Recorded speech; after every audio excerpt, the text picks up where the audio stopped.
Social workers utilize a variety of skills in day-to-day practice. In this new series titled Essential Skills for Life and Social Work, we'll be learning about the critical skills needed to be effective clinicians, and I hope that you come along with me in this new series.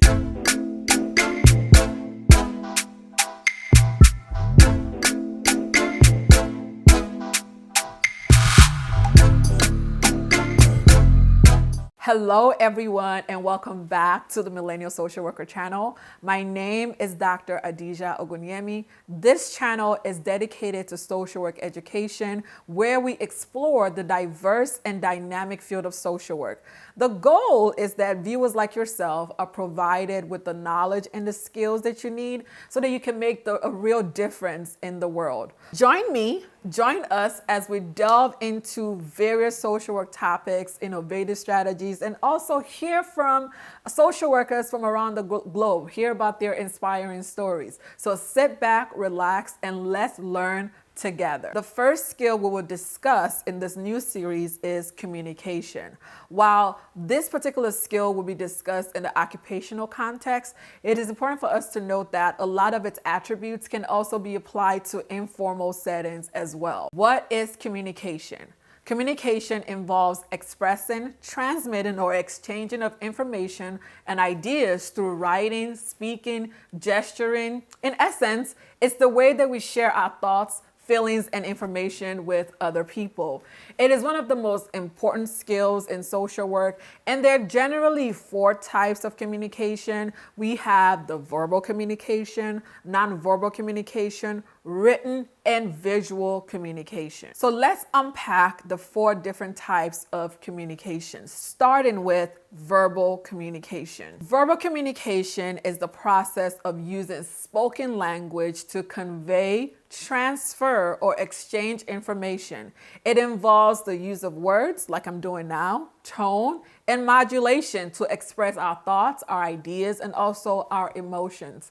This form of communication can take place in various settings, whether it's face-to-face, whether it's via Zoom, online, Google Meet, what have you, whether it's via public speaking, and also presentations. The next type of communication is the nonverbal communication. Nonverbal communication is the use of our facial expressions, our gestures, our body language to transfer information.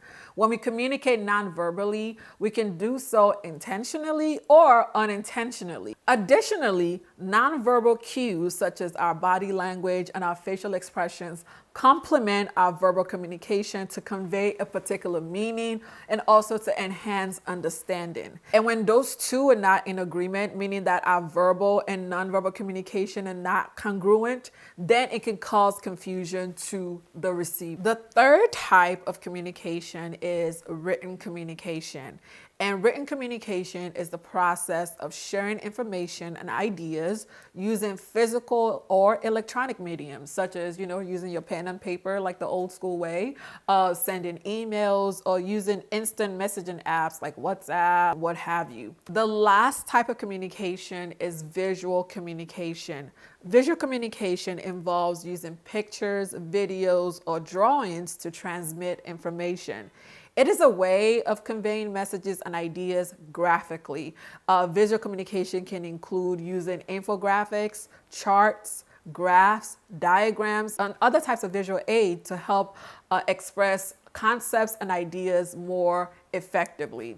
An example of visual communication may be for a social worker that works in the medical field or specifically in a hospital is when you use mood charts to help patients to express, their pain levels. Now that you know about the 4 different types of communication, how can you be a good communicator?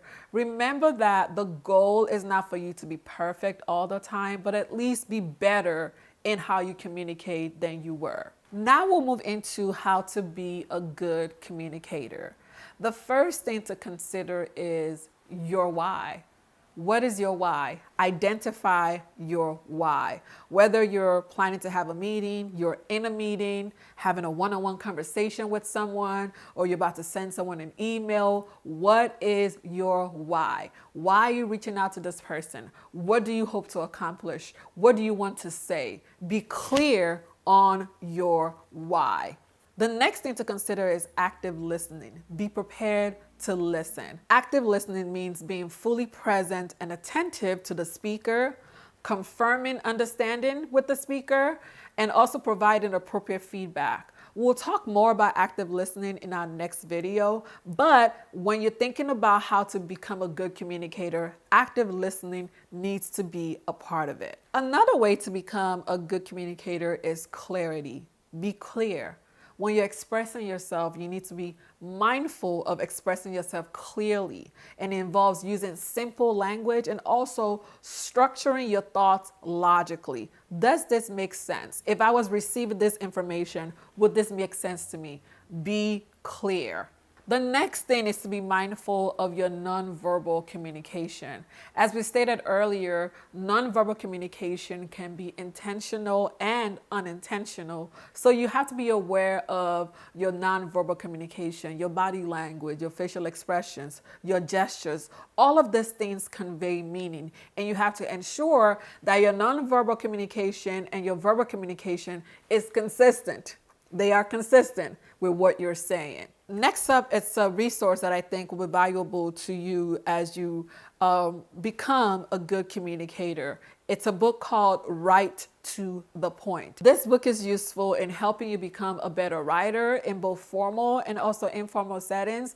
It has tons and tons and tons of templates and resources to help you level up your writing. You also have, online tools now, like, the Chat GPT or, whatever, Grammarly and other platforms that help you write better. One thing I have to say about using applications is that it gives you feedback. It does give you feedback.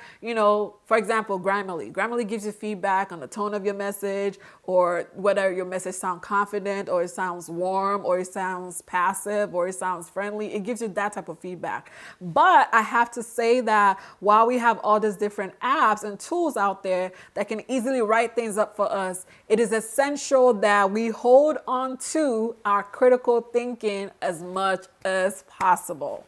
So, wrapping up our conversation on our first topic of this series titled communication. As a social worker, as a human, you have to be able to communicate effectively, both verbally and in writing, whether it's with your clients, your coworkers, your business partners, or the various social structures that you interact with day to day. As a social worker, particularly, communication remains at the heartbeat of any therapeutic alliance, any working relationships that you have with your clients. Communication remains at the heartbeat of that. And it can either make or break our relationships with our clients. Right along the line of communication is our next skill that we'll be discussing in the next video, and that is active listening. So we'll talk about active listening. We'll talk about how we can develop that particular skill as well. I hope that you've been able to find this video helpful. Remember, the goal is not for you to be perfect, at least from my perspective. It's for you to be better than you were. Thank you so much for watching. Once again, I am Dr. Adija Ogunyemi, and I will see you next time on my next video. God bless you and take care. Bye.